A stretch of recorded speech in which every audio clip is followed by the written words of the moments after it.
If you really want to change the system, Sorry? That's an aspirational value. Okay. So what would your core value be, though? Yeah. Well, honesty. Yes. Yes. Honesty, okay. Non-violence. Fairness. Non-violence. Distribution, which is what politics is about. if you really want to change the system. In the 60s, we talked about symptomatic medicine, but actually getting to the cause of the difficulty. Someone came up with the concept of core values, and I thought that was totally brilliant. Let's identify one core value. Can anyone? Well, 10, whatever. What's the roof over your head. roof over head? Okay. Food and sleep and water. Roof. Food. Clothing, medicine, shelter. Water. Sorry? That's an aspirational value. Okay. So what would your core value be, Dudley? Well, honesty. Yes. Honesty, okay. Non-violence. Fairness. Non-violence. Distribution, which is what politics is about. If you really want to change the system. That's all. In other words, is it the local so-called politicians, corporate agents, because they're all companies, deciding, or is it the people deciding? That's all, and that's why VCAR is valuable. Okay. As far as what I call true law, there is no law as such. All government bodies are registered corporations. The Commonwealth of Australia is a corporation registered on the US Securities and Exchange Commission in Pennsylvania Avenue, Washington. I've got a copy of their certification. It's the Commonwealth of Australia. They all are. The New South Wales Police Force, of which I used to be a member, is a registered corporation owned by two arms dealers, 10X and Lockheed Martin. So they're all corporations. Now the import of that, what's that mean? We're dealing in commerce, not law. The only law is, someone said earlier, don't injure anybody, but there's another one. Don't fiddle with their goodies.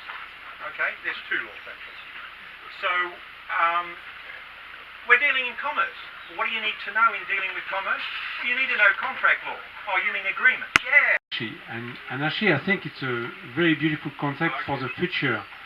If we understand that, and for me it's a key sentence, if we let everybody the freedom to do what they enjoy doing, they will do all the things that are necessary for their well-being and happiness, as well as the well-being and happiness of the whole community. So we don't have to control them, to force them to go to work and do the things. If they need something, they will provide. If they need food, they will fish, they will hunt, they will pick up fruits. We don't have to force them to earn money so that they can feed themselves. So there are rules in anarchy, just no rulers. There's a general consensus that the social change proposal need to be underpinned by economic motivation. Chris McElroy. It just seemed like a good idea to actually have solutions, because everyone's very good at pointing out the faults, but there's quite a bit less attention on how to repair that. So the aim of this gathering is to actually come out with solutions. We can talk a little bit about this, that and the other, but the ultimate thing at the end of today is to have at least 3 decent solutions that are going to work for everybody. And a bit more about your background? Oh my God. I spent some time in New Zealand working in a magazine called Earwig, which was quite famous in the 1970s. It was part of the Underground Press Syndicate, so that's more than 40 years of actual study in what's really actually going on, which you hear very little of course, in the mainstream media, which is owned by the armaments companies. And that's not a good combo, really, the propaganda being owned by the guys who want to sell guns and kill people. So anyway, we're gathering here to find some solutions and establish what we here gathered can agree is going to work. Thank you so much. I'm Jason. A lot of the solutions to our problems we've actually got technology-wise and stuff like that, energy and stuff like that. We've actually got all the solutions here. It's great that we're all getting to know each other better. That's been really important, first step. And now we can start to get some runs on the board. If you grasp the thing that money is created from nothing, and it's just who's doing it, That's the gig. And if we can be one of those doing it, and the good guys ultimately dominate the creation of means of exchange, then we can get control of our planet and our lives, and not have the central bankers or banksters, as they're often called, doing that. Birds of a feather. I think that throughout all time in the past and throughout all time in the future, that concept won't change. I mean, I'm sitting around a table here with most people I know, and we've been around a long time, and we know each other because we're, in a way, birds of a feather. And there's other birds of another type of feather that we all are talking about and is part of the problem. And I think we need to really put our minds together and acknowledge the fact that we're not trying to change the other birds of a different feather, is that we're wanting to assemble as birds of a different feather that want to come to solutions that will benefit us and other people who want to share in that as well. What we have to do, we have to support the small and re-regulate the large, because obviously the large, including governments, including communist governments, so-called communists, have become dominant over small, accountable area situations. On intercommunication, which is the main game in town. Problems we have is changing our soul and our entrenched habits, the way we relate to each other economically and physically. It's like, to me, I agree with what people are saying. I think if we grow our community, you'd have somebody jumping up to say, I will do the administration. Yep. And you'd have somebody jumping up to say, I will do the website because I know how to do it. I think we need to grow our community. And what came to my mind again and again, possibly because my son just bought his book, that man whose name I don't remember, who started single-handedly the whole Krishna movement in the West by going to the States and feeding the people. And then people started to come. Yep. Make your mark. Why don't we do that?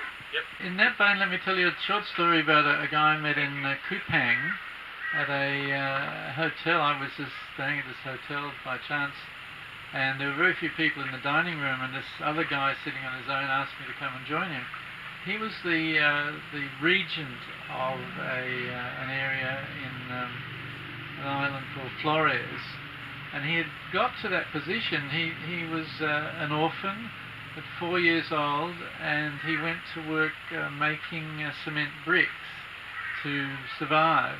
And he worked his way through school, he worked his way to university, he became some sort of marketing guy, then set up his own company and was making good money. And he thought, well, in Kupang, and he thought, well, I'd like to go back to Flores where I was born and see if I could do something.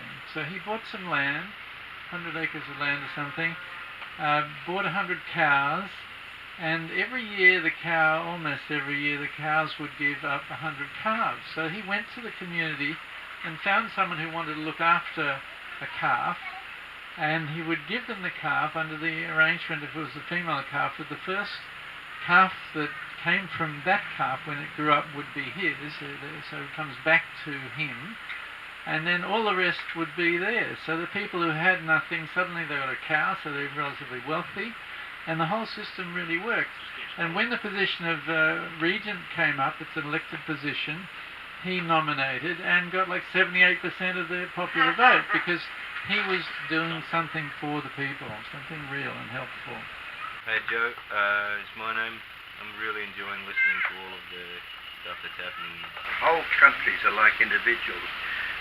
In Gestalt, as an example, and as the psychology says, there's a thing called the ego boundary, and you can get excited about things and you can want to change, and you can walk up to that line, that ego boundary, wishing to do this thing, but you cannot step over it, because if you do, psychologically it's fear and death, even though it may be a paper tiger.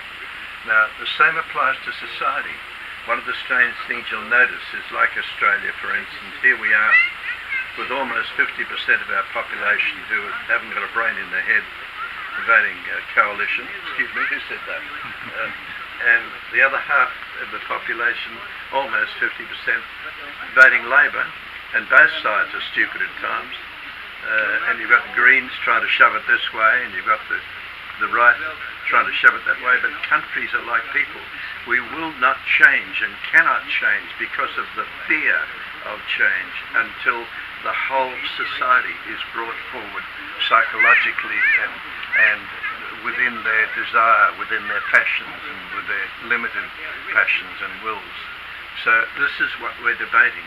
How can we shift society towards a better life for everybody? And on one end of it, you've got all these people who are so introverted, so fearful of everything that they're holding it back like an anchor. On the other end, you've got idealists that want to sit here and talk like we're doing all day long. But they're totally naive. No, I didn't say you're totally naive. But the reality is that it takes a huge amount of knowledge to move forward in anything, because you've got a large mass of society against it and for it. And this is where I think you're right to the degree that you can't move masses without money. And the unfortunate thing is that money moves masses a lot in the wrong direction, because people who gain a lot of money are often not dedicated to pushing society forward. I'm interested in the financial system, because everybody's running after money instead of sustainability, welcomes and things that matter. 1,700 community gardens in Detroit. Yeah, because of the turmoil that unfolded there, hugely effective solutions have opened up, so that's what we can do. Let's do it before it turns into a Detroit situation and everything collapses. That's intelligence, I think. That's a good definition, which we're doing together. People let together find the solution without government. They organize meetings and organize themselves to find the solution. Yeah. So we don't need that's why anarchy is working and will work. I've got two 23-year-old boys. You've got a young fella, and it's probably a bit older now, but I know when they come to my place, they've had the shits. They've got the shits totally. Then they'd say, look, this is all Rupert. You old bastards have failed, and we're left with the shit. And so we actually can quite easily mobilise these young people if you've got something else substantial to give them, to say this is a means of change where you can be effective and you can have an effective life. And I believe that's art. Art. Using art, because art is a political weapon.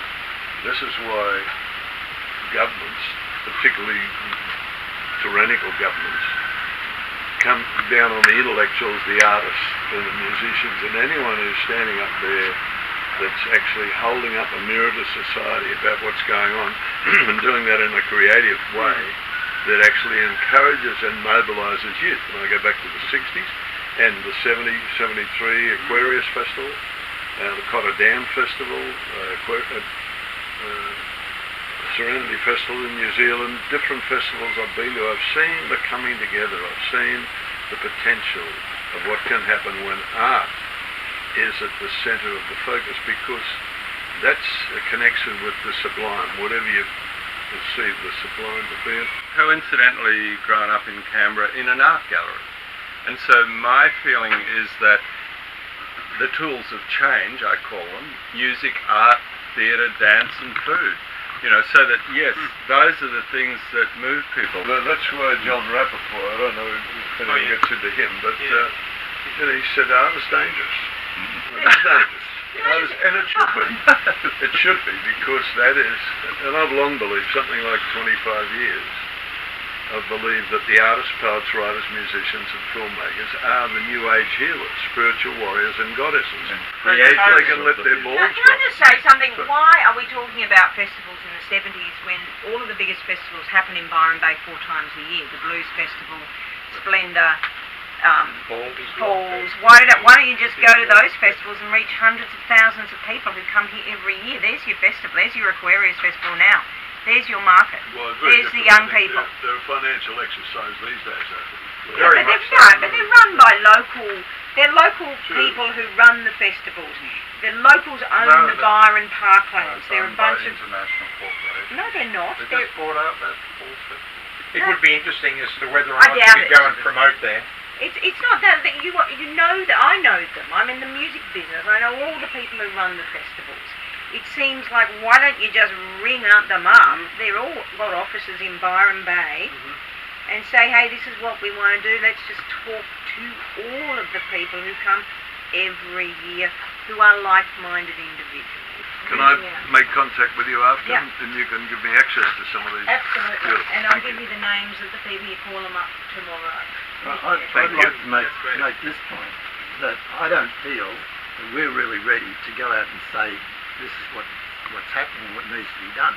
All we can do is go out and say, as usually gets said, this is wrong, this is no good, you need something else, blah, blah, blah. We have to come up with an alternative. This is why we came here 40 years ago, for an alternative, and we haven't got one yet that's clear enough that we can go out and say this is it. It's got to be shown to be viable, economically viable, that it works. And that's what I think we have to focus on. This region's always talked about being a model for the world. We're still a long way from it. We've got nothing that's viable to put out there to the world and say, do something different. When we've got that, then we can have a festival. The whole community will be a festival, a living, dynamic expression of what's working. It has to be working for us. And it seems to me and if we're talking about the issue of money, we're being controlled by it. You leave it alone, you don't deal with it, and it doesn't have any control over you. We've got to stop using the money that's not appropriate money. We can create our own local currency if we need it, but it's only a step on the way towards living the way we know we need to live, where people gift what they have and have the joy of creating.